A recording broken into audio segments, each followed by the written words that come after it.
mungkin juga ada istilahnya perkembangan teknologi yang baru itu kadang-kadang malah bikin kadang malah bikin biayanya itu malah tambah membludak seperti itu. Apakah itu sama aja atau bagaimana? Jadi kayak sebenarnya tuh itu benar-benar emang untuk menghemat di sisi biaya atau tergantung pemodelan datanya. Apakah dipahami moderator? Ya, izin untuk mengulangi. Mungkin inti dari pertanyaannya yang saya dapatkan mungkin bisa dikoreksi.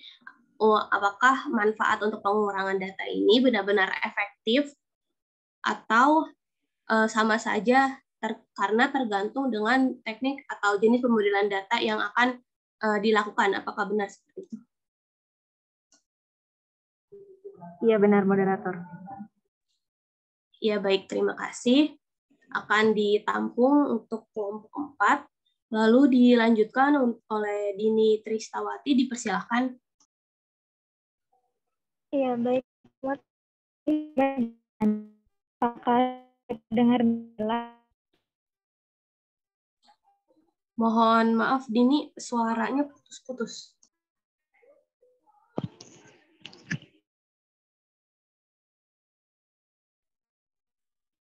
Izin motor untuk pertanyaannya saya cek di kolom komentar saja ya. Ya baik, dipersilahkan.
Sembari untuk menunggu pertanyaan dari Dini yang akan diberikan di kolom chat, mungkin dari teman-teman yang lain bisa untuk bertanya menggunakan fitur raise hand atau mencantumkan pertanyaannya di kolom chat tersebut.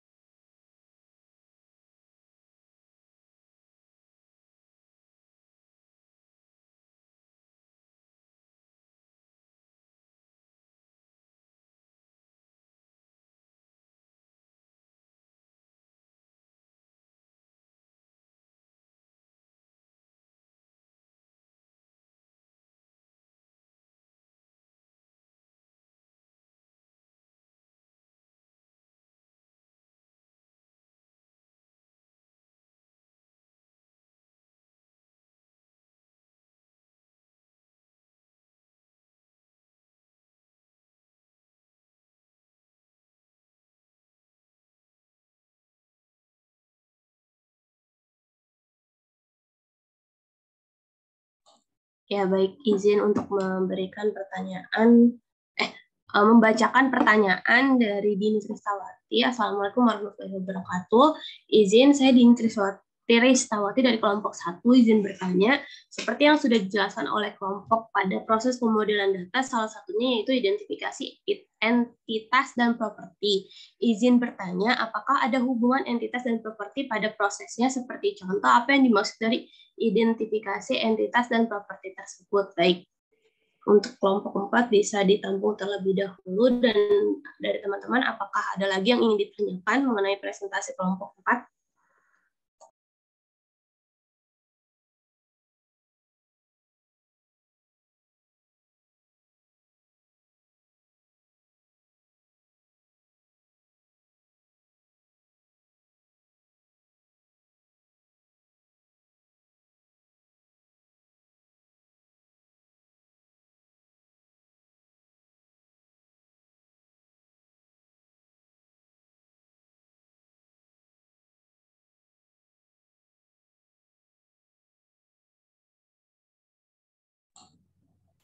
Baik, dilanjutkan ya mungkin ya sembari menunggu jawaban dari pertanyaan tambahan dari teman-teman semua. Izin menjawab untuk Dini Tristawati atas pertanyaannya. Izin mengulangi.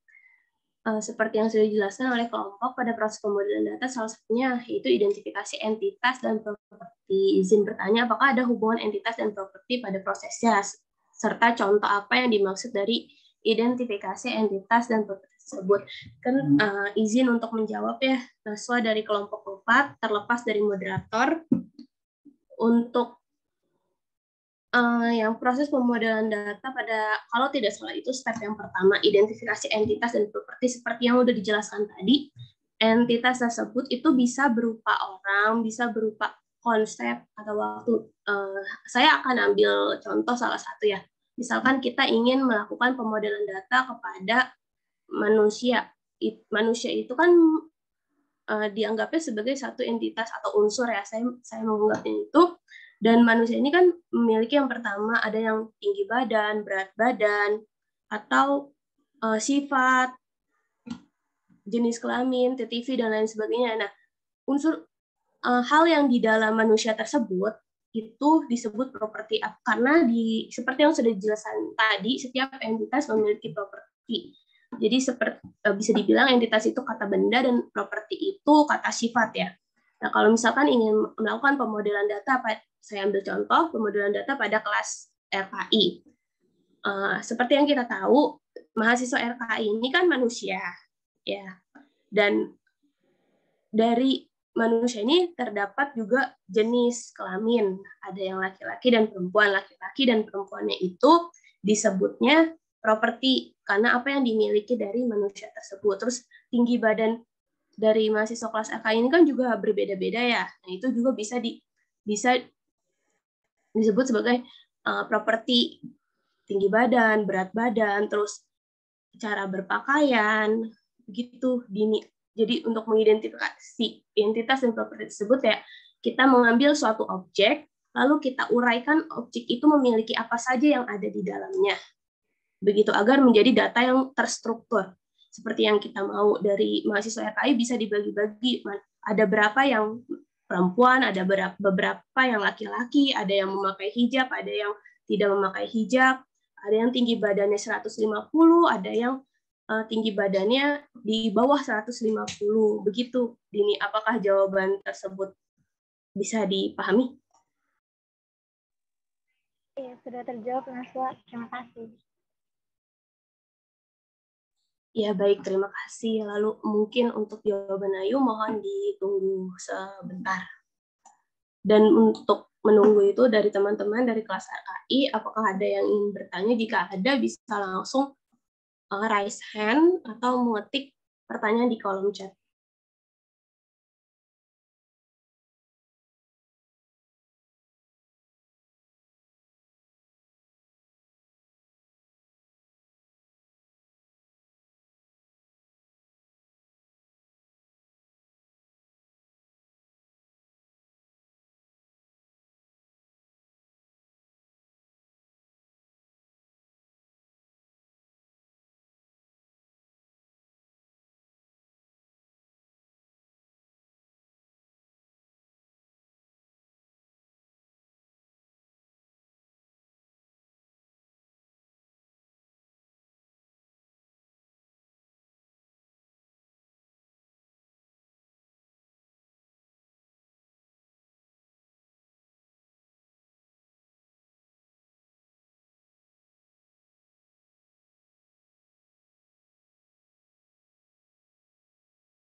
Izin masuk.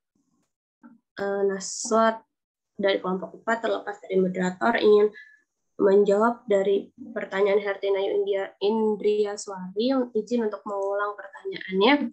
Apakah pemodelan data, biaya pemodelan data itu lebih besar dibandingkan pemodelan data? Maksudnya tidak memakai pemodelan data atau tergantung dari jenis pemodelan tersebut. Apakah pertanyaan seperti itu? Iya, moderator, sebelumnya mohon maaf, apa bisa diulang kembali? Ya, izin untuk mengulang. Manfaat pemodelan data, pada slide pemodelan data itu ada pengurangan biaya. Nah, untuk realita di kemajuan teknologi ini, biaya untuk pemodelan data saja bahkan tinggi. Jadi, apakah manfaat dari pemodelan data ini benar-benar menghemat atau justru menghabiskan biaya sesuai dengan pemodelan data yang dipakai? Apakah benar seperti itu? Iya, izin menjawab moderator. Benar, seperti itu.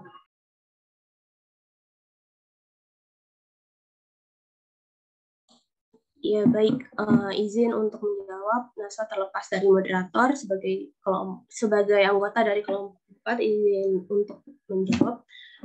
Menurut kelompok kami, jika dibandingkan dengan memakai pemodelan data atau tidak, untuk biayanya itu masih lebih rendah dibandingkan tidak menggunakan pemodelan data apapun. Walaupun tidak bisa dipungkiri bahwa faktanya kalau kita menggunakan pemodelan data yang rumit untuk menyortir data-data yang diperlukannya itu cukup rumit, pasti mengeluarkan biaya besar. Tetapi jika dibandingkan dengan tidak menggunakan pemodelan data apapun, yang bisa kita bilang data-data tersebut tidak terorganisir, harus mengecek satu persatu yang benar-benar seperti kembali ke zaman dahulu itu mengeluarkan banyak biaya, lebih besar pastinya, karena harus menggunakan sumber daya manusia yang lebih besar juga. Tetapi karena kita sudah berada di era teknologi ini, karena semuanya serba otomatis, bahkan pemodelan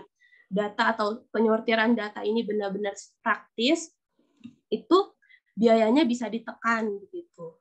Jika dibandingkan dengan tidak menggunakan pemodelan data apapun. Begitu, Nayu. Apakah jawabannya bisa dipahami?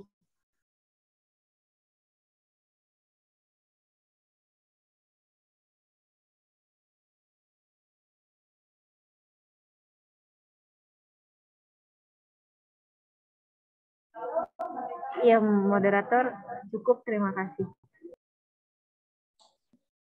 Ya, baik. Terima kasih, Hertinayu, atas pertanyaannya. Mungkin untuk sesi tanya-jawab dari kelompok 4 cukup disudahi sampai sini. Kurang lebihnya mohon maaf. Wassalamualaikum warahmatullahi wabarakatuh. Mohon pada Bapak Sulistyo apabila ada kesalahan atau koreksi dan tambahan bisa untuk disampaikan. Terima kasih Pak. Untuk Pak Sulistyo dipersilahkan. Oke, baik, terima kasih moderator. Assalamualaikum warahmatullahi wabarakatuh. Saya rasa tadi untuk beberapa presentasi saya apresiasi ya. Ini sudah cukup baik presentasinya dari materi yang diberikan. Memang ada beberapa hal yang mungkin perlu dilengkapi ya terkait pemodelan data. Di sini dibahas di 5 bahasan ya, yang di kelompok 4, betul ini kelompok 4 ya.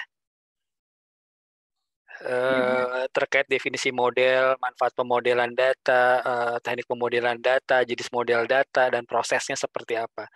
Tapi ada yang lebih lagi harus ditambahin itu adalah contoh penggunaan model data itu bentuknya seperti apa sih. Ada lagi halnya bahasan terkait basis data ya. Bentuk contoh dari pemodelan data itu adalah basis data atau database gitu ya. Di di dalam sistem. Nah, sistem yang kita pakai ini biasanya sudah berbasis elektronik ya. Jadi kalau kita bicara data, sekarang ini yang tadi Naswa bilang bahwa semua ini sekarang basisnya elektronik.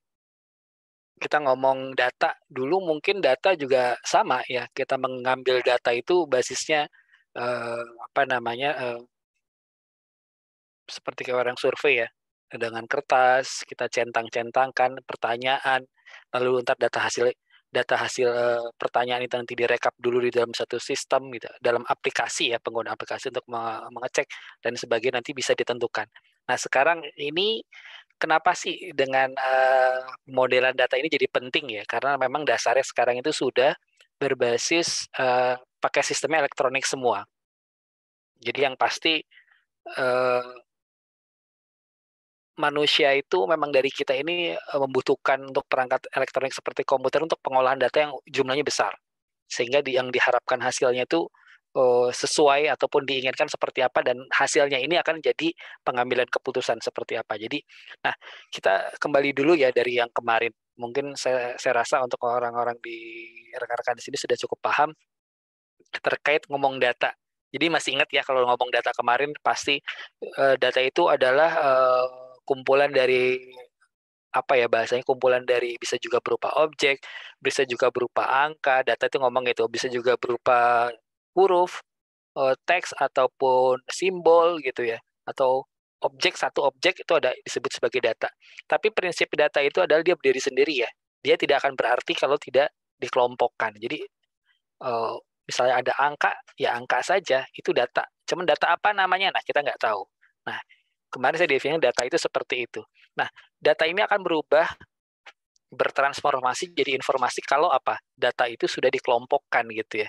Setelah dikelompokkan, kita tahu nih data tinggi badan, data berat badan, data nama, data tanda tangan, data apa lagi, data nomor NIM misalnya, angka-angka seperti itu sudah dikelompokkan, baru nanti dikelompokkan, lalu diolah, bisa kelihatan bahwa, oh, jadi bisa dilihat seperti contoh kemarin yang saya sampaikan, contoh data apa kemarin? Data presensi ya. Presensi misalkan jam datang, jam pulang gitu ya. Dari sebuah pegawai gitu kan. Atau gampangnya data jam pulang dari mahasiswa misalnya. Dia masuk jam datangnya ke kampus jam berapa, pulang jam berapa. Nah itu bisa dilihat kan kalau data-data itu ada, sudah dikelompokkan, akan kelihatan oh ini adalah bentuknya tabel gitu ya. Tabel data presensi mahasiswa. Nah, dari data itu bisa dilihat artinya kalau kita tahu apa ada yang namanya proses namanya. Jadi ada satu kolom lagi misalkan dari data absensi itu masuk dan pulang ada dikurangin, ada berapa jam dia gitu. Atau mungkin ada ketentuan kalau seandainya dia datang di bawah jam 8 ada aturannya ya. Dia tidak terlambat, tapi kalau lebih dari jam 8 dia dianggap terlambat. Terlambatnya berapa menit? Nah, itu nanti itu data. Jadi hasilnya data pengolahan data dari beberapa data diolah gitu akan jadi data baru, itu akan nanti dibuat analisis. Nah, setelah data ini diolah, nanti akan jadi suatu informasi yang kemarin saya katakan setelah bisa ketahuan dari data-data itu kan ada analisis data informasi bahwa oh, dari semua mahasiswa yang rajin datang pagi itu ada 50 orang. 50, setengahnya taruh 50%. Misalkan RK ini jumlah mahasiswanya berapa? 35 ya, betul ya? Atau 40?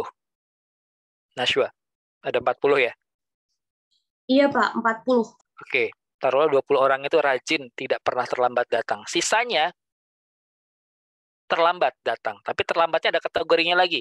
Terlambat banget, terlambat sekali, atau terlambat aja. Contoh saja ya. Kita ngomong terlambat.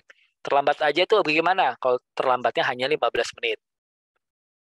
Terlambat sekali bagaimana kalau dia lebih dari 60 menit? Terlambat banget bagaimana kalau dia lebih dari 1 jam? Nah, kategori-kategori ini bisa jadi satu informasi bahwa oh di RKI ini orangnya rajin-rajin. Kenapa rajin-rajin? Karena 50% orangnya rajin tepat waktu. Tapi tidak dikatakan orang ini tidak ada yang malas atau terlambat ya, tapi hanya sebagian kecil yang terlambat, persentasenya kecil. Nah, dari data-data informasi ini, setelah diinformasi ini, akan jadi ketahuan bahwa, pengetahuannya apa setelah kita tahu dari data absensi itu, bahwa orang RK itu rajin-rajin. Kenapa? 50%-nya orangnya datangnya tepat waktu, gitu ya. Tidak dilihat yang kecilnya ya, persentase kecilnya orang yang datang terlambat sekali, terlambat aja, atau terlambat banget, itu nggak dilihat seperti itu. Nah, jadi prosesnya data itu, ketika dari awal tidak ada artinya, dikelompokkan jadi satu informasi dan jadi suatu pengetahuan, jadi satu knowledge. Nah, contoh yang dijelaskan tadi, seperti tadi kelompok 4 jelaskan ya, ini saya agak sedikit lompat-lompat ya. Prinsipnya saya jelaskan terkait konsepnya pemodelan data. Bahwa data-data yang nanti dicontohkan di sini boleh sih kalau orang-orang komputer ya, orang IT itu biasa mencontohkan pakai contoh-contoh data yang Anda sebutkan tadi nih. Contohnya pakai data apa sih? Contohnya ini data tabel penjualan sales gitu ya. Ini karena konteksnya kita di sini adalah sistem informasi kesehatan ya. Ya berarti kita kelompokkan saja bicaranya dalam konteks entitasnya atau atributnya itu kita gunakan yang sifatnya di kesehatan saja gitu. Biar lebih ada gambarannya ya. Tadi contohnya seperti Nasu juga dicontohkan di kelas RKI. Nah, itu bisa contoh yang sederhana seperti itu. Tapi nanti kita konteks di pemodelan data ini adalah terkait dengan data kesehatan. Seperti itu. Oke, kembali ke tadi lagi. Setelah kita bisa lihat, ada yang namanya data itu ada bentuk model. Kita perlu tahu dulu nih, data udah jelasin tadi, saya bilang data itu adalah kumpulan bentuk angka, huruf, objek, ataupun bit. Ya, bit itu tahu bit ya, binary digit ya, 0101 itu disebut sebagai data juga. Makanya kalau kalian lihat ya, bahasanya apa ya, kalau mungkin pernah ikut pramuka, bahasa bit itu 0101 mirip seperti Morse. Makanya ketika Anda memahami itu pun juga data ya. Cuman kalau 1010, tapi ketika dikomunikasikan 1010 itu dalam waktu tertentu, itu bisa berarti satu kata gitu ya. Ketika satu kata dibuat lagi akan jadi satu kalimat. Kalimat jadi paragraf. Nah, lengkapnya seperti itu, jadi seperti itu data. Oke, kita ngomong data sudah tahu. Sekarang apa itu model? Tadi model dijelasin bahwa model itu, sebentar saya lihat tadi, belum dijelasin ya. Cuman ngomong bahwa pemodelan itu adalah proses menghasilkan diagram deskriptif hubungan antar jenis informasi yang akan disimpan dalam database. Ini pemodelan data. Nah, memang kita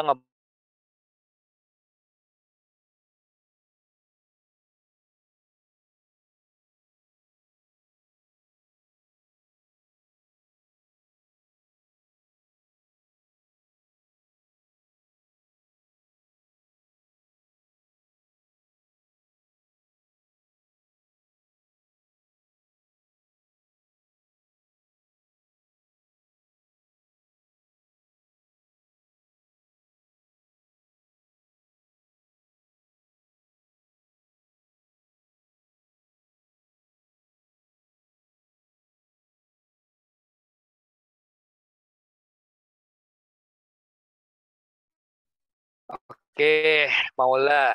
Nur Khalisah. Apa Nur Khalisah? Apa itu model? Iya, Bapak izin masuk. Mohon maaf sebelumnya izin off cam karena jaringannya sedang lemot. Izin menjawab Pak, model kalau menurut saya itu lebih kayak apa ya, yang mencerminkan sesuatu gitu Pak. Oke, gambaran gitu ya. Iya, gambaran Gambaran betul. cermin sesuatu. Iya. Ya, seperti oke. Bisa seperti itu. Selanjutnya, Putri, apa Putri Nurdiani? Model menurut kamu apa? Menurut saya model itu kayak mendeskripsikan suatu objek. Model mendeskripsikan suatu objek. Kalau mendeskripsikan suatu objek itu namanya properti ya. Jadi objek deskripsinya, nah itu properti namanya, bukan model. Oke, selanjutnya Nasiwa. Apa itu model Nasiwa menurut kamu? Izin menjawab ya, angka. Perangkat di teman nas. Ya, Kerangka. ya Pak. Oke, kerangka apa nih? Buah atau kerangka apa? Kerangka. Kayak kerangka dari mau data-data tersebut yang dikumpul. Maksud kamu kerangka kerja, kerangka data atau apa? Kerangka kerja, istilah katanya itu dibilang bisa juga berupa framework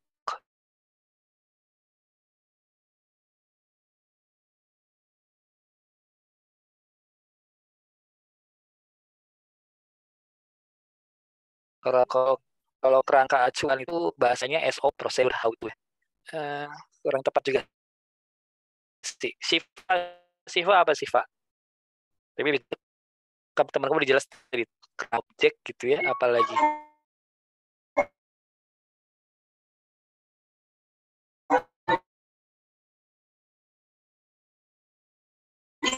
Jangan menjawab, Pak.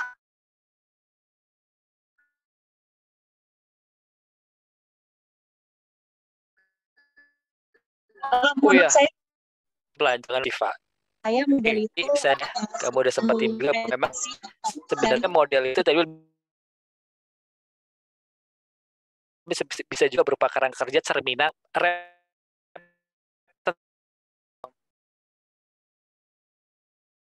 pernah dengar nggak kalau dalam psikologi itu ada yang namanya mental model ya? Pernah dengar ya? Mental modelnya bagus nih. Kenapa? Dia punya karakter A, B, C, D, B, seperti itu. Model ya, contoh bahasanya seperti itu. Contohnya apa? Ada atributnya atau entitasnya apa? Ini orang, entitasnya orang. Atributnya apa? Propertinya apa? Satu, dia jujur, dia ganteng. Ganteng termasuk nggak properti, bisa ya. Menarik. Ya, itu bisa dikatakan seperti itu. Jadi istilahnya model itu seperti itu. Nah, sekarang kalau ngomong data, jadi model data seperti apa sih? Jadi kita definisi seperti itu, bahwa memang jadi model data itu adalah prinsipnya yang menggambarkan nih ya, tapi kita ngomong konsepnya model data ini dalam lingkup data kesehatan ya. Jadi sekumpulan konsep atau sekumpulan representasi proses ya, di mana di dalam itu ada apa ya, menerangkan data A, terus data ini saling berhubungan dengan yang lain ya, hubungan-hubungan antar data itu gitu kan ya. Terus dan data-data ini adanya di lingkup tertentu, dalam peristiwa tertentu gitu loh misalnya. Dan ini datanya terkumpul dalam satu tempat gitu ya, terintegrasi di dalam satu basis data namanya seperti itu. Nah, biasanya lingkupnya di mana? Ada di satu organisasi, ada juga di satu tempat gitu ya. Pemodelan data seperti itu. Jadi memang dibilang tadi teman kamu yang nanya nih ya, misalnya model data entitas atau propertinya seperti apa sih? Ya memang beda-beda. Di mana dulu kita mau pakai pemodelan data ini, di mana dulu tempatnya. Baru kita bikin model datanya seperti apa. Yang tadi teman kamu jelaskan, Aswa, kalau nggak salah tadi jelaskan bahwa itu akan berbeda. Model data di dalam satu organisasi A dengan B itu pasti berbeda. Model datanya ya, pemodelannya ya. Kenapa? Masalahnya, karena masalahnya juga berbeda-beda dan tujuan pun beda-beda. Makanya contoh kalau kamu misalnya yang sederhananya terkait KTP saja, itu pasti punyanya sistemnya si Departemen Dalam Negeri ya. Udah tahu dong model datanya apa aja ya. Model datanya apa aja. Data-data yang ada di situ apa aja. Udah pasti ada nomor NIK, ada nomor apa, nomor NIK, tanggal lahir gitu ya, terus nama, golongan darah, jenis kelamin, apalagi nomor rumah mungkin ya, tapi nomor rumah di dalam alamat itu tidak terdefinisi ya, hanya ada nomor RT, nomor RW, kelurahan gitu ya. Jadi kebayang kalau di data, model data itu sudah terkelompok ya, terpecah dalam bentuk komponen kecil, bisa dilihat misalnya kamu membutuhkan data, saya ingin tahu yang namanya Nashwa itu yang tinggalnya di kalau RT 3 mungkin spesifik ya, terlalu kecil, mungkin hanya ada satu orang. Tapi kalau misalnya di RW, mungkin ada lebih banyak namanya Nashwa. Tapi kalau lingkupnya saya bilang mencari nama Nashwa yang ada di kelurahan A, pasti akan bisa jadi lebih banyak gitu, seperti itu. Itu yang disebut namanya query ya, mencari data berdasarkan kriteria tertentu. Oke, lanjut lagi mengenai model data tadi. Jadi prinsipnya model data itu sekumpulan konsep ya, ataupun misalnya gambaran cermin atau framework untuk menerangkan bahwa data itu ada hubungannya dengan satu sama lain, dan batasannya itu data itu adalah saling terintegrasi satu sama lain ya, saling berhubungan dalam lingkup tempat tertentu atau organisasi seperti itu. Ya. Oke, tadi teman kamu jelasin lagi, saya akan menambahkan saja yang dijelasin teman kamu tadi ya, terkait yang masalah definisi pemodelan data ya. Terus tadi dijelasin lagi apa sih manfaat model data gitu ya, mengembangkan perangkat lunak dengan kualitas yang baik. Oke, kualitas baik. Kalau kualitas paling baik enggak ya, karena pengembangan software itu tidak bisa yang dikatakan paling baik, paling berkualitas tuh nggak ada, karena prinsipnya namanya software atau perangkat lunak itu berkembang terus sesuai dengan berkembangnya kebutuhan. Nih saya ingin menjawab nih tadi tambahan biar agak sedikit penjelasan kenapa sih manfaat pemodelan data itu dapat mengurangi biaya yang tinggi. Ini tadi si Nasu sudah menjawab bahwa dalam pemodelan data bukan tentang masalah biaya ya. Jadi dalam mengurangi biaya yang tinggi itu bukan pada saat waktu itu. Jadi dalam disebutnya manfaat pemodelan data itu bisa mengurangi biaya tinggi itu bukan masalah tentang saat itu, tapi jangka panjang misalnya. Misalnya gini, kalau Anda mengumpulkan data ya misalkan dari tahun 2010 gitu misalnya ya. Anda mengumpulin data ini, data apa? Misalkan data orang yang KTP saja misalnya. Tahun 2010 punya berapa data ya? Di dalam kertas gitu misal dikelompokkan. Setahun mungkin oke, nggak masalah ya. 2 tahun, 3 tahun, 4 tahun, sampai 5 tahun, data itu kan juga butuh maintenance ya, dirawat ya. Sumber datanya juga sama. Nah itu, dan juga kerusakan data itu juga ada kalau misalnya sifatnya fisik ya, seperti kertas. Nah pasti itu butuh biaya. Nah biaya ini yang dimaksud maksudnya seperti itu. Beda dengan data yang sifatnya disimpan dalam bentuk elektronik ya. Memang kalau dibutuh dalam pemodelan data lebih mengurangi biaya yang tinggi pada saat jangka panjangnya. Kenapa?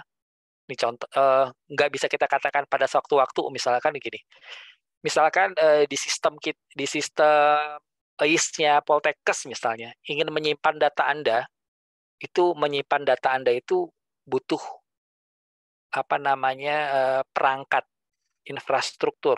Contohnya di dalam sistem komputer dalam penyimpanan data itu butuh apa aja? Sorry, bukan butuh aja. Komponen dalam sistem komputer ada apa aja? Pertama, ada software ya, perangkat lunaknya.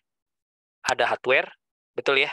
Hardware itu perangkat kerasnya. Perangkat keras itu termasuk apa? Komputernya, infrastrukturnya. Yang ketiga apa satu lagi? Ada yang bisa jawab? Apa komponen dalam sistem komputer? Ada software, ada hardware, ada satu lagi apa? Yang paling penting. Apa Salwa? Coba Salwa jawab.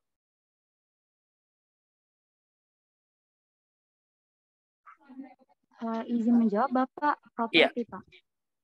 Properti, bukan. Properti itu dalam sistem komputer tuh ada 3. Iya. Izin menjawab Pak, software, input output Pak. Itu prosesnya.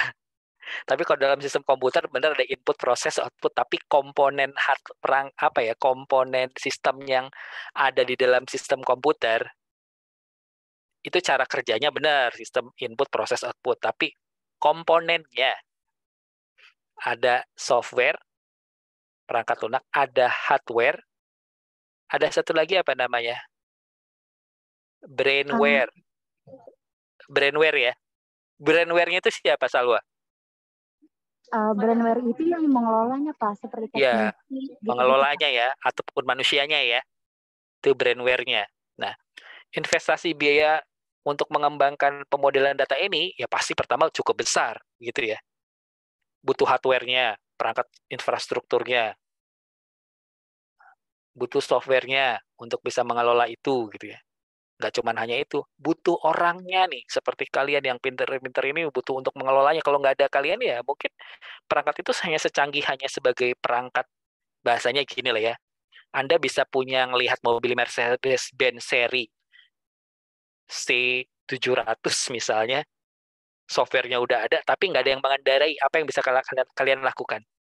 Kendaraan itu cuma diam saja, tidak bisa diapa-apakan kan ya. Sama seperti ini gitu loh. Jadi butuh brainware-nya juga, orang yang untuk melakukan operasinya.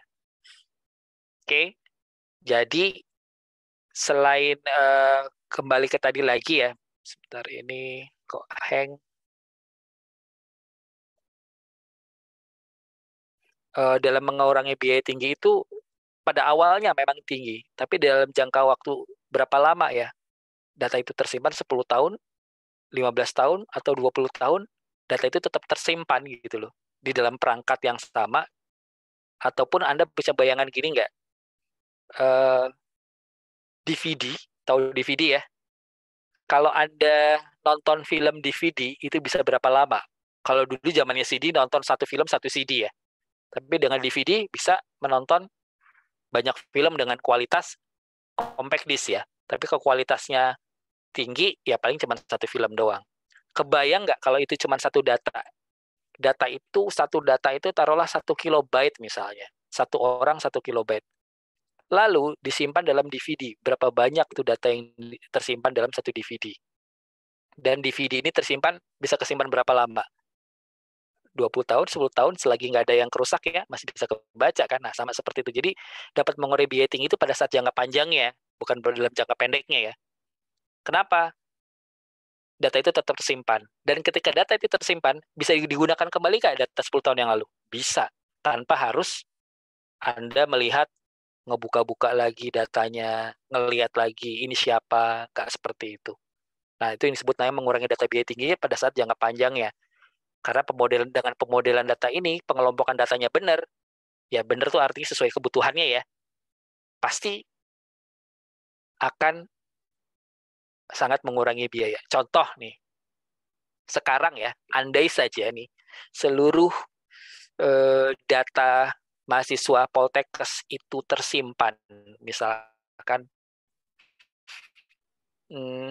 tekanan darah lah misalnya ya, tekanan darah Anda nih dari pertama kuliah sampai akhir kuliah itu tersimpan, bisa nggak data itu digunakan Anda untuk penelitian? Bisa banget ya, bisa ketahuan kan ya. Terbayangkan nggak kalau seandainya data itu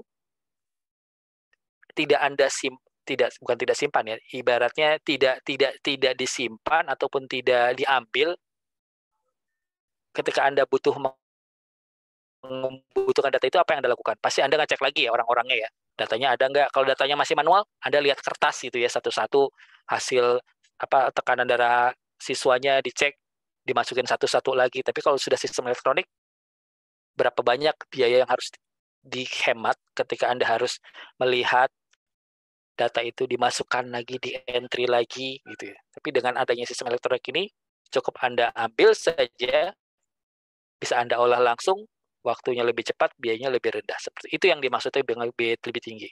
Dan dapat mencapai waktu efisien dalam pemasaran. Sebenarnya kalau di dalam pemodelan data dalam hubungan yang kita di sini dalam kesehatan, efisien dalam hal bukan pemasaran ya. Dalam apa? Mendapatkan datanya gitu ya sebenarnya. Tapi memang data ini tidak bisa, kemarin saya katakan bahwa data-data ini memang tidak bisa diberikan secara publik. Hal-hal mana yang bisa diberikan publik, mana yang tidak. Semua tergantung kewenangannya seperti apa. Oke ya, ini saya menjelaskan tadi terkait ada pertanyaan terkait mengurangi biaya tinggi. Nah, terus kita lanjut lagi jenis model data nih. Ini tadi contoh-contohnya model data.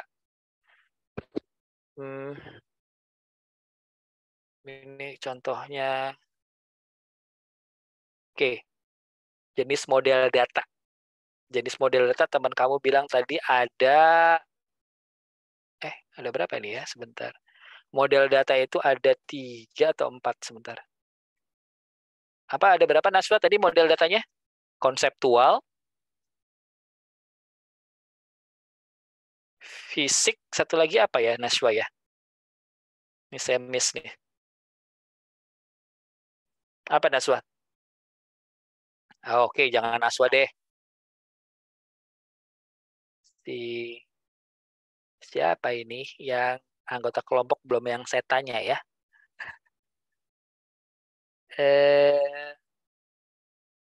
Saswina ya? Betul, Saswina. Ada Saswina. Apa Saswina? Tadi disebutin teman kamu presentasinya tuh model data itu ada, jenis model data itu ada 3 atau ada 4? Konseptual. Izin menjawab, Bapak ada 3. Oke, konseptual, terus? Saya kira siapa aja? konseptual, fisik, dan logis, Pak. Logik ya, logik atau logis ya, logik ya. Biasanya kadang kalau bahasa Inggris diterjemahin agak sedikit repot ngomong logis. Oke. Jadi model data itu tadi dijelasin, kalau di saya itu ada beberapa model konsep jenis model data itu saya dibagi 4 sih. Boleh saja ya, ini kan sebenarnya konsep model data itu konsep ya, ada menurut siapa itu seperti itu. Kalau saya mengambilnya 4 model data itu. Model data yang pertama itu, sebentar, model data itu pertama ada yang berbasis objek, record, fisik, dan konseptual. Saya share screen dulu sebentar.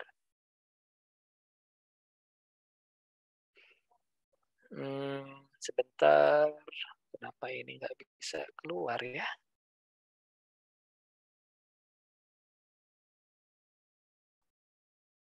Oke, itu Salwa dan Safira itu berdua-duaan di mana ya?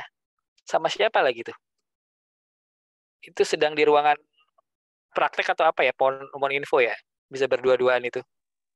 Izin menjawab Bapak, kalau untuk saya dan Safira itu sedang di kelas Pak, dan Safira handphonenya mati Pak, dan tidak membawa laptop, jadi kami berdua Pak. Oke, termasuk Siva dan Kansa, begitu juga? Siva dan Kansa?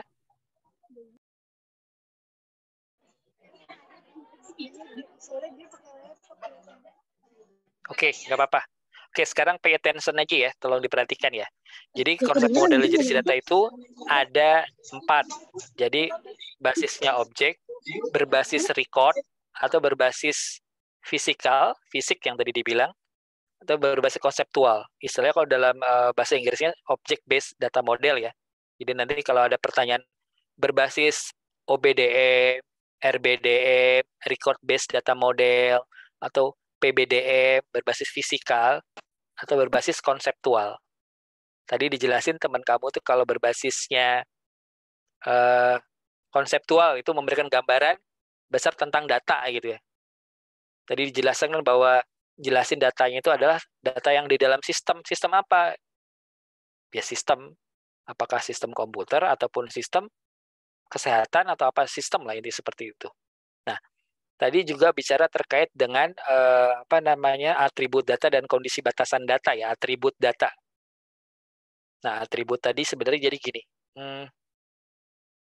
Atribut data dalam kondisi atribut itu sebenarnya kan hanya pengenal saja ya, atau atribut itu apa istilahnya, kayak pengenal, bukan properti. Properti itu identitasnya, propertinya apa itu. Kalau atribut istilahnya kayak penyemat. Oh, bahasa penyemat apa ya istilahnya itu, kayak atribut itu kayak di dalam data itu kayak seperti apa ya, pengenal tambahan lah ya, seperti atribut.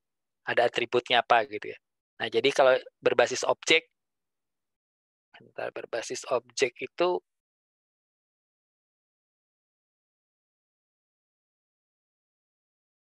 oke. Jadi konsep entitas, atribut, dan hubungan antar entitas. Jadi dalam berbasis objek itu ada objek satu kelompok gitu ya. Nah, objek ini terdiri dari dibilang ada entitasnya, ada atributnya, ada hubungannya antar entitas itu apa. Nah, jadi di dalam model objek tuh ada 3 model lagi yang berbasis entity relationship, semantic model, dan binary model. Nah, apa sih berbasis objek? Jadi yang tadi ngomong terkait entitas itu seperti objek itu sendiri ya. Bisa manusia, bisa sistem, ataupun apa lagi. Entitas itu bisa juga suatu kata benda, tadi dibilang kayak Nasya bilang, kata benda bisa juga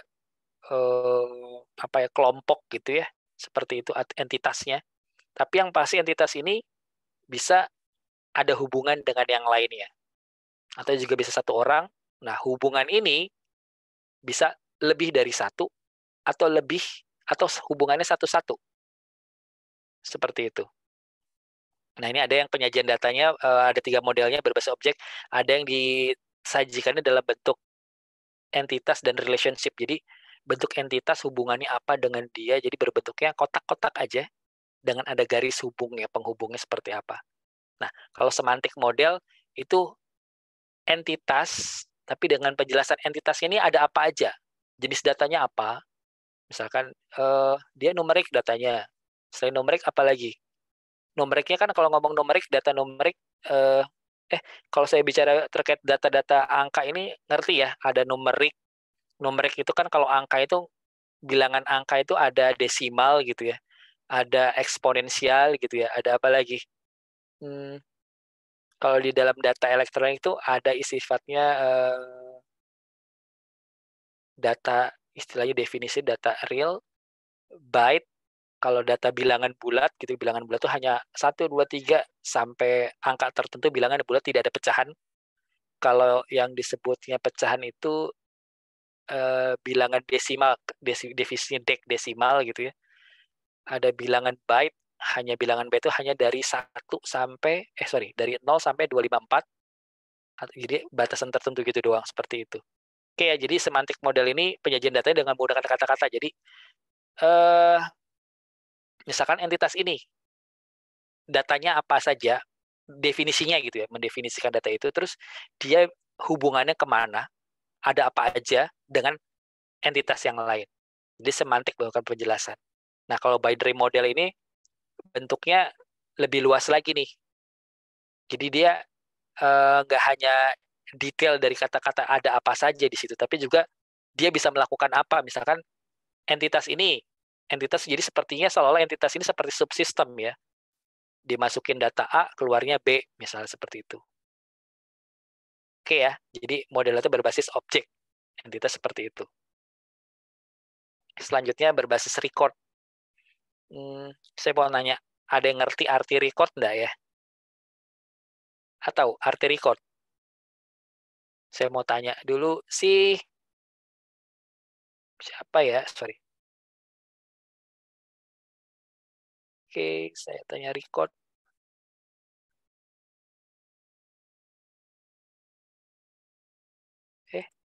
Kok salah? Sebentar.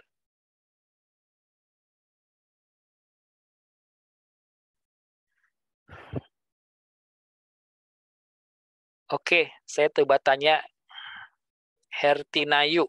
Apa menurut kamu record itu apa sih record?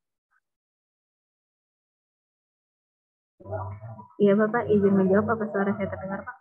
Jelas, terdengar jelas sekali. Iya Pak, kalau menurut saya record itu seperti apa ya? Pernah dengar istilah record nggak? Yang kamu tahu record itu apa? Merekam Pak. Rekaman. Iya. Kalau bahasa Inggris sih rekaman. Rekaman. Oke, rekaman. Oke, rekaman. Kalau kita ngomong record itu pasti ngomong rekaman. Dia berupa apa? Kalau di dalam dokumen elektronik pasti berupa file namanya ya. Iya Pak. Oke. Sekarang kalau dalam konteksnya data, record itu apa? Oke, saya tanya lagi. Maula Karima.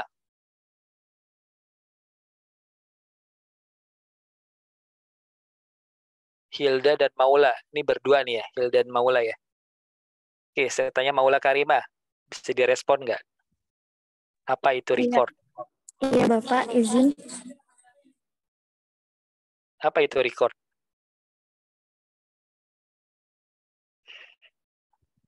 Ya, Bapak izin untuk record atau juga disebut dengan struktur atau kumpulan atau kumpulan data. Nah, itu merupakan kumpulan dari elemen-elemen data yang terkait dalam sebuah basis data kayak gitu, Bapak.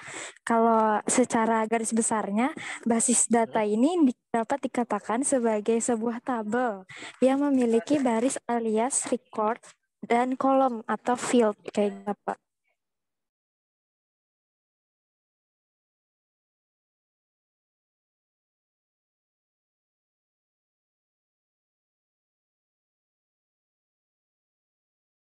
Oke, maaf sebentar. Oke, jadi tadi dijelasin bahwa itu adalah kumpulan dari apa tadi? Bisa dijelasin ulang tadi, Karima? Sorry, Maula ya tadi ya? Maula atau Karima tadi yang bicara? Sebentar. Maula ya? Iya. Oke. Iya, Bapak. Iya. Ya, izin Bapak, record itu adalah kumpulan dari elemen-elemen data yang terkait dalam sebuah basis data, Bapak. Oke, elemen-elemennya ya. Itu tadi dibilang elemen-elemennya apa saja sih? Nah, gambaran record itu seperti ini. Kalau tadi kan bahasanya si Maula tuh bisa nggak ke gambar? Record itu kayak apa sih sebenarnya? Elemen dari database. Database itu apa dulu kita balik lagi. Database itu adalah kumpulan dari apa kalau kita ngomong basis data?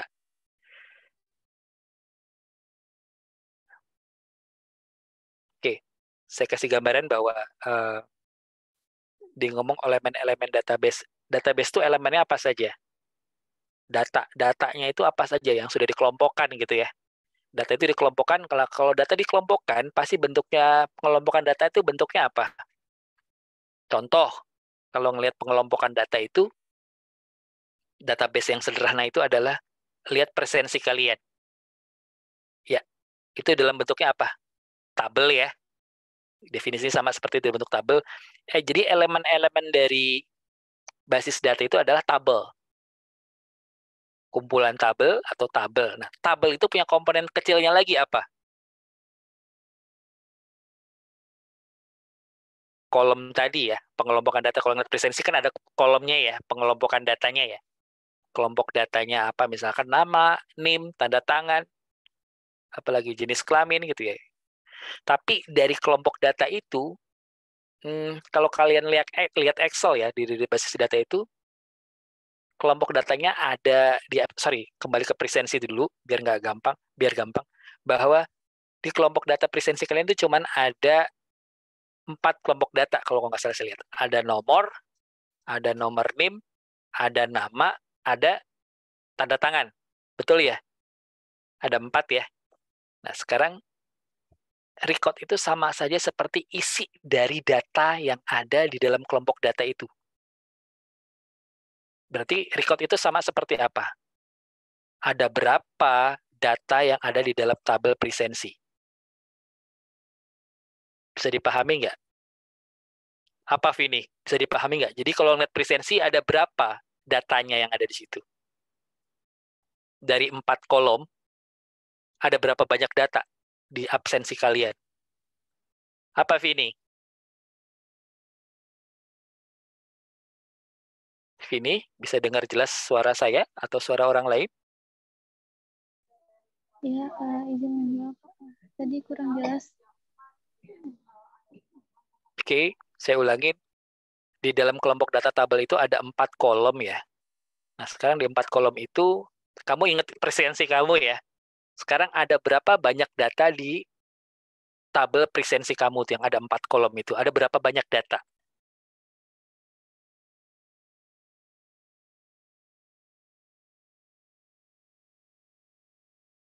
Bingung ya? Oke, saya lempar lagi. Ke Dini Trisnawati. Di dalam tabel di dalam tabel absensi kamu tuh ada 4 kelompok data, nomor, NIM, nama, dan tanda tangan. Pertanyaan saya, ada berapa banyak data di situ yang terisi di absensi kamu, di daftar presensi kamu ya? Yang kalau kemarin saya suruh tanda tangan, ada berapa banyak data di situ? Data ya, data berarti 1 ya. Ada berapa, Dini? Izin menjawab, ada banyak, Pak. Ya, ada banyak. Sebutkan kuantitinya berapa banyak. Kalau ngomong banyak kan tidak terdefinisi ya.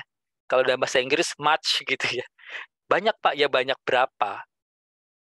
Sebutkan quantity ya, bukan quality. Kalau quality itu banyak tuh ngomong quality. Kalau ngomong quantity itu berapa banyak, nilainya berapa? Ya, izin menjawab, Pak. 160, Pak. 160 data. Ada 160 data.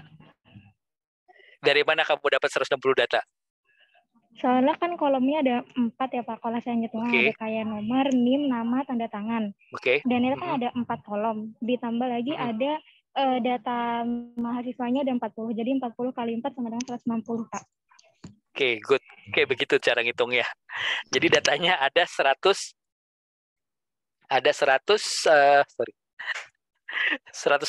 ya. Ada 160 data gitu ya. Data aja itu ngomong data ya.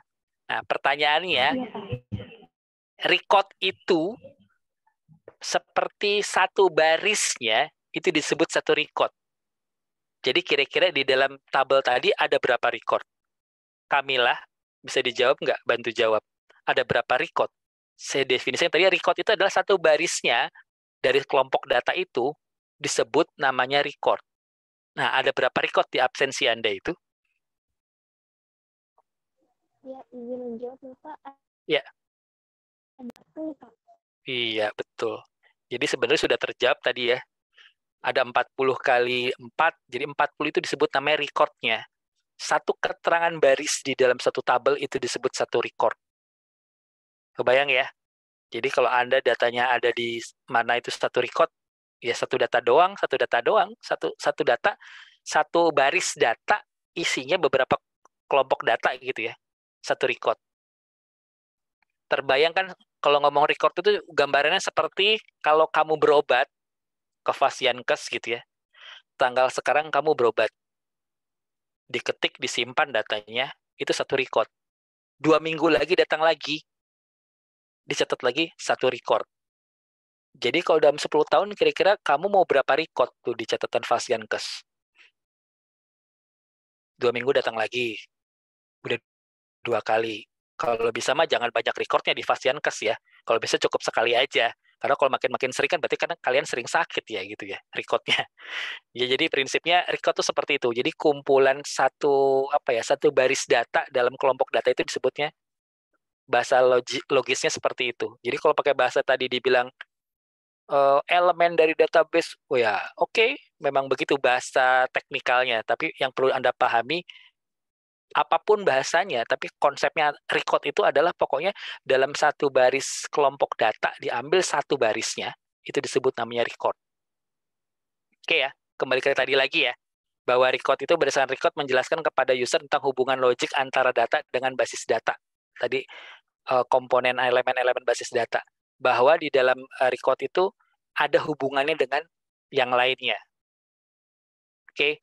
Tadi dibilang di dalam model basis record itu ada 3, relational model, model tabel, dan hierarki. Oke. Saya share lagi sebentar. Sebentar.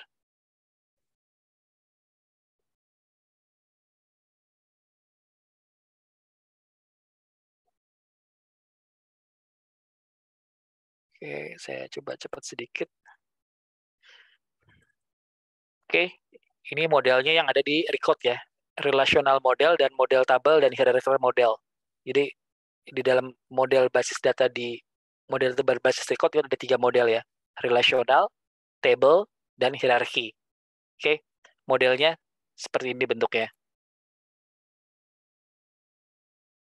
Oke, selanjutnya berbasis model data fisik. Nah, kalau fisik ini sebenarnya tadi benar dibilang ada model unify model dan frame memory. Jadi bentuknya ini kalau kalian lihat gambar ini pasti pusing. Karena memang ya bukan bidang kalian juga ya, tapi prinsipnya yang kalau bagi saya adalah ngerti konsepnya dulu. Model yang digunakan unify. Unify itu apa? Berarti kan gabungan ya. Gabungan dari bentuk model penyimpanan secara fisik. Gambaran penyimpanan secara fisik itu sama seperti kamu nyimpan berkas file ataupun dokumen di dalam dokumen ya, 1 lembar, 2 lembar, lalu Anda taruh di dalam rak buku ataupun lemari. Gambarannya fisik secara itu seperti itu ya, logika yang sederhananya. Tapi kalau di sini kita penyimpanannya di dalam media elektronik seperti media penyimpanan yang disimpan itu bisa berupa entah di hard disk, flash disk gitu ya. Cuman kalau di dalam sistem yang lebih besar tidak akan disimpan di flash disk ya. Hanya bisa disimpan di hard disk yang ukurannya besar seperti itu. Jadi ada lagi metodenya cara penyimpanan hard disknya bisa di hard disk hard disk sekarang baru SSD ya, sama seperti itu. Jadi ini gambarnya seperti ini. Prinsipnya penyimpanan data komputer itu sebenarnya bentuknya frame. Jadi istilahnya ada header, ada isi, ada tutup, ada header seperti itu. Cuman hanya saja bentuk fisiknya yang entah berbentuk piringan atau berbentuk SSD ya, solid state, atau berbentuk IC seperti itu. Oke ya. Ini sudah berarti ada sudah ngerti lah, ada model yang digunakan di fisik model itu ada 2, ada unifying model sama frame memory. Oke, selanjutnya lagi ada konseptualnya sudah dijelasin. Kalau teman kamu bilang konseptual ya berbentuk konsep. Konsep itu ya berbentuk gambaran-gambaran aja konsepnya. Jadi tidak bentuk detail ya. Hanya gambarin objek-objek. Objek itu kan ada isinya entity. Entity ada hubungan dengan yang lain seperti itu. Jadi konsepnya satu objek di dalamnya pasti ada entitas-entitasnya dan entitas ini ada saling berhubungan dengan satu yang lain. Jadi namanya bentuk konsep ya gambarannya seperti ini. Contoh gambarannya seperti ini. Ada di bagian kalau ini saya contohkan juga ya mungkin karena orang komputer ya, tapi kalau nanti di dalam kesehatan ada bagian-bagian tertentu yang memang data ini hanya ada di lingkungan ini, di bagian tertentu di keamanan, dan di bagian yang lainnya seperti itu. Oke, selanjutnya basis data. Oke, sebelum ke sini saya akan coba kembali dulu ke tempat presentasi kalian ya. Model data tadi sudah dijelasin terkait masalah model datanya, contoh-contohnya sudah.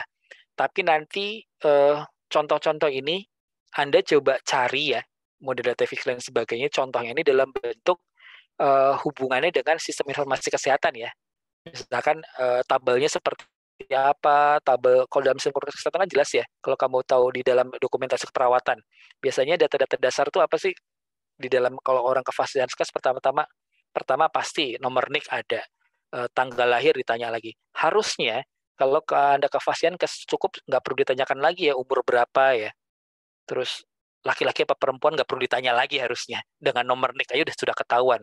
Yang perlu ditanyakan lagi di Fasilitas biasanya apa? Yang sangat menyinggung perempuan, berat badan gitu ya. Berat badan kan berubah-ubah ya. Sekarang sangat subur, besok sangat langsing, besoknya lagi cukup ideal gitu ya. Tapi tinggi badan berubah. Kalau seumur kalian mungkin masih berubah. Tapi ketika Anda sudah umur di atas mungkin 30 atau 25, tidak akan berubah yang terlalu drastis ya. Yang berubah itu adalah berat badan saja. Jadi ini prinsipnya ada data-data yang memang selalu berubah, ada juga yang tidak. Apalagi kalau kita di Fasilitas pertama kali datang.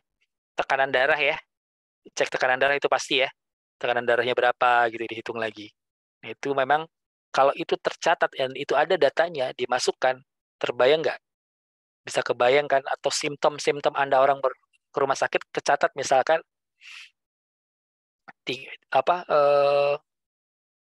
selain tinggi badan, berat badan sama tekanan darah, saya mau nanya di Fasilitas dicek suhu nggak ya?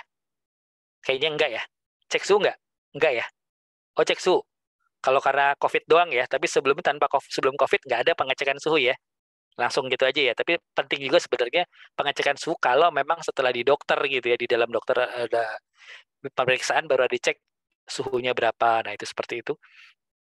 Oke, nanti contohkan saja Anda cari contoh-contoh dari model data tadi dalam hubungannya dengan data sistem informasi kesehatan. Oke, tadi bicara mengenai proses pemodelan data. Ini proses pemodelan data ini sebenarnya konsepnya ini sebenarnya proses untuk pengembangan sistem ya sih sebenarnya. Nah, ini biasanya proses pemodelan data ini biasanya kalau Anda sebagai pengguna ini dilakukan sebenarnya hanya untuk seorang analis sistem ya, bagi orang IT gitu ya. Tapi Anda juga bisa lakukan sih sebenarnya untuk proses pemodelan data ini. Dengan tadi ya, misalkan tadi Anda ingin bikin suatu model apa dulu nih? Model layanan, model apa ya, data pelayanan kesehatan Posyandu misalnya seperti itu. Di dalam Posyandu tuh ada aja apa saja entitasnya gitu ya. Terus hubungan antar entitasnya apa saja. Kalau di Posyandu kan pasti ada apa? Ada Pak RW, Pak RT, mungkin ada Ibu Bidan, ada siapapun itu ya didefinisikan seperti itu. Terus data-data yang dibutuhkan apa saja untuk di Posyandu misalkan seperti itu.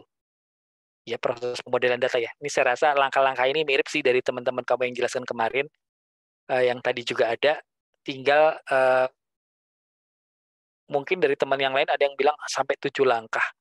Tapi kalian mempercepat prosesnya ada 4 langkah. Tapi saya yakin langkah-langkah ini sebenarnya sama saja sih. Ada yang diringkas ya.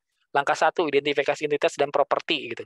Kalau yang lain mungkin identifikasi identitas, lalu propertinya apa saja gitu. Terus identifikasi hubungan gitu seperti itu. Ini terkait teknik pemodelan data ini saya rasa ini teknis banget, tapi saya rasa ini nggak perlu Anda tahu secara dalam ya. Ini sebenarnya ke teknis juga kalau orang pengembangan sistem nih bahasa-bahasa yang seperti ini sih. Tapi yang terpenting bagi Anda mengerti bahwa dalam teknik pemodelan data itu, Anda tahu ada data hierarki, data model grafik, terus data relasional sama data hubungan entitas. Kalau terkait dengan tekniknya ya, ngomong teknik, gitu, teknik pemodelan datanya. Tapi kalau ngomong kalau ngomong jenis data model, jenis data model ya tadi yang saya katakan, gitu ya. Kalau ngomong tekniknya, oke, bisa seperti itu. Kalau lalu ada lagi yang terkait basis data. Ini yang belum disinggung sama kalian, apa sih basis data ya? Saya sedikit singgung saja ya, biar semua sama dapat materinya. Ini mungkin ada yang bukan kurang lengkap sih, mungkin tidak terlalu kita ngomong data itu pasti ada yang namanya basis data. Buat catatan aja buat kalian ya, ini nanti yang terkait presentasi ini saya tambahkan saja terkait basis data. Sebentar. Oke, ngomong basis data atau database ya. Jadi prinsip database itu adalah kumpulan tabel-tabel, simpelnya seperti itu. Tadi dibilang kumpulan tabel, isinya tabel itu adalah data-data field. Kalau istilahnya disebut namanya di sini namanya field. Kalau di dalam database komputer namanya field. Field itu data terkecilnya field. Kelompok datanya itu tadi ada NIM nama itu kelompok datanya data field, kelompok data field, record. Nah, seperti itu. Jadi prinsipnya database itu kelompok data atau kumpulan data yang saling berhubungan satu sama lain. Nah, database ini, jadi kalau kita ngomong satu tabel, isinya ada kelompok data, itu bisa dikatakan database sederhana. Isinya satu tabel. Tapi kalau misalnya ada beberapa tabel, yang tadi dibilang kamu definisi pemodelan data, ada beberapa tabel saling berhubungan. Nah, itu tadi relational data. Jadi ada beberapa tabel saling berhubungan. Jadi kelompok data itu disimpan secara bersama-sama gitu ya. Tidak ada pengulangan data kalau di dalam database itu. Tapi kalau dalam single database tadi database-nya cuma satu, isinya satu tabel, pasti akan ada redundancy. Ada yang sama. Tadi dijelaskan teman kamu juga ada ngomong masalahnya menghilangkan redundancy atau duplikasi. Nah, prinsipnya ada sama seperti itu. Gitu ya. Fleksibilitas data seperti. Jadi database itu bisa kumpulan-kumpulan tabel, minimal satu tabel dalam suatu data kerja gitu ya, yang isinya kumpulan dari kelompok-kelompok data seperti itu. Oke, saya tambahkan lagi sedikit, waktunya udah kelewatan ini, saya lagi sedikit cepat. Oke, ini konsep basis data nggak terlalu nih. Nah, konsep data basis data itu ada, ini dia, jenis model basis data. Ada 3, hierarki, jaringan, dan relasional. Oke, jenis model basis data ya, hierarki seperti apa? Seperti ini, seperti pohon ya, simpul pohon. Ada yang atas sama yang bawah seperti orang tua dan anak. Jadi hierarki kakek, bapak, anak, dan cucu. Gambarnya seperti ini. Jadi data hierarki ini saling berhubungan. Misalkan, kalau Anda membuka data, misalkan dari mata kuliah, saya misalkan Sulistyo gitu ya. Mata kuliahnya apa? Sistem informasi kesehatan. Di dalam sistem informasi kesehatan ada apa saja? Ada siapa saja siswanya? Ya ini ya, siswa RKI sama kelas 2B, 2A, seperti itu ya, tingkat 2A, 2B. Tapi kalau di sini gambarannya semua sama.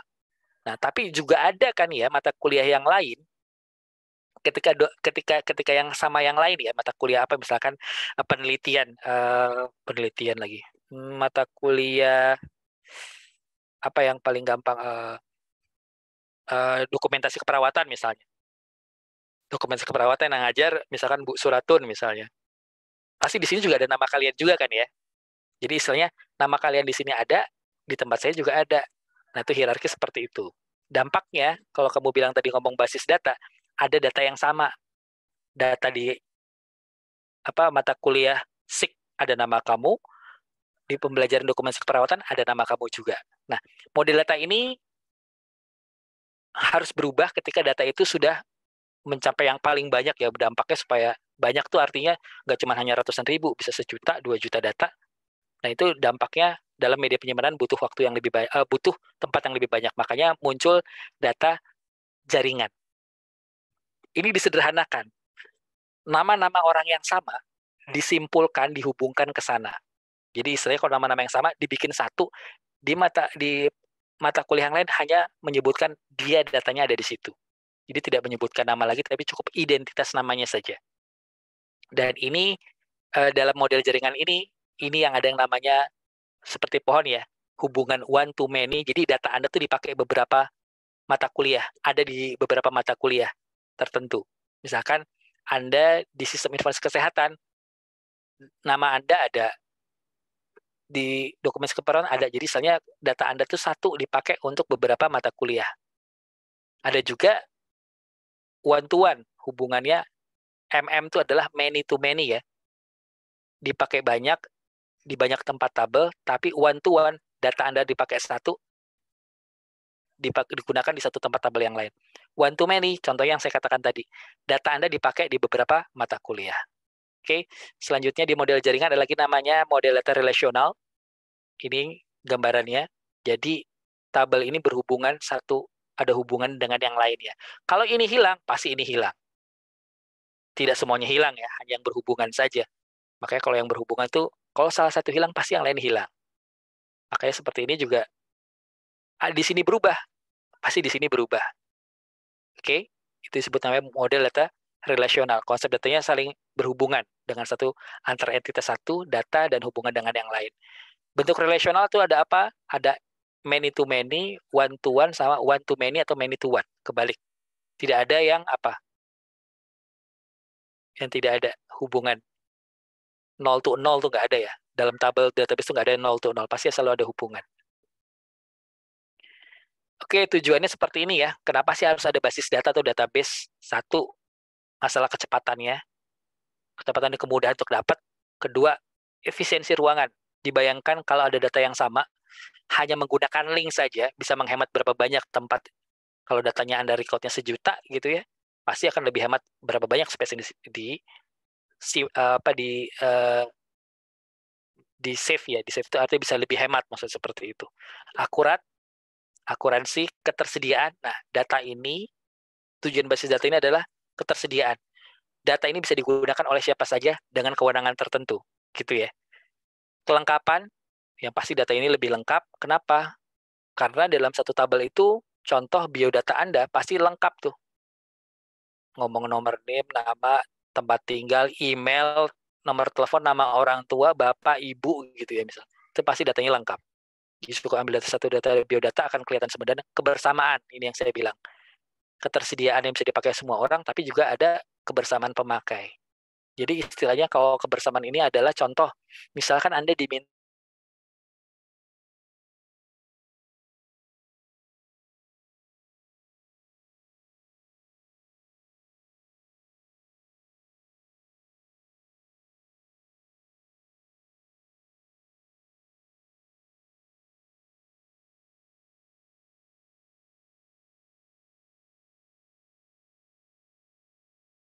Izin bapaknya keluar ya?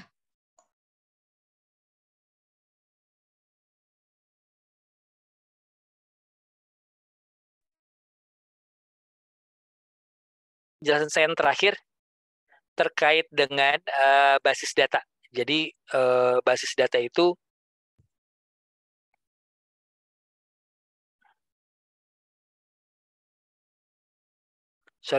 tadi tujuannya ini ya, sebentar saya share dulu. Sebentar lagi kita akan selesaikan.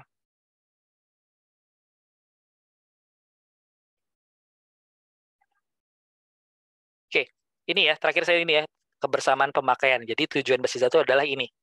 Ada 6. Tapi kalau mau dipecah-pecah, jadi banyak ya. Kecepatan, iya. Kemudahan, iya. Efisiensi, iya. Efisiensinya apa dulu? Ruang, tempat penyimpanan.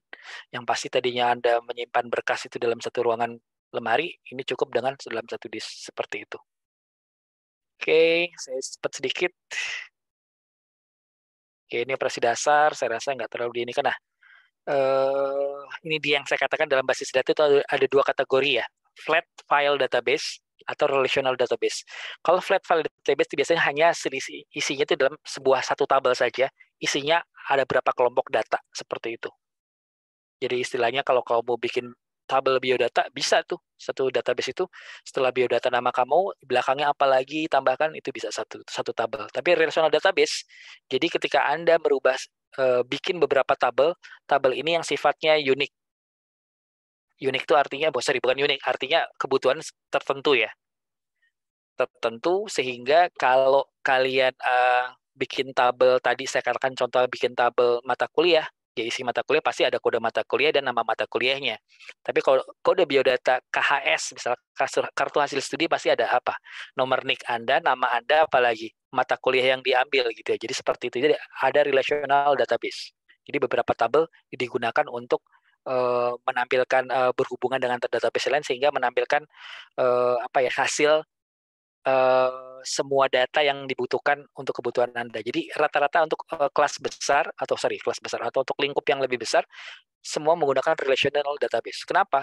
Misalkan saja kalau Anda ingin menambahkan data lagi, ya bikin saja tabel baru yang isinya itu adalah identitas nama Anda, nomor NIK Anda, sehingga ini menambahkan record baru, misalnya seperti itu. Record apa? Tinggi badan, berat badan, dan sebagainya. Yang dimana kita tahu kalau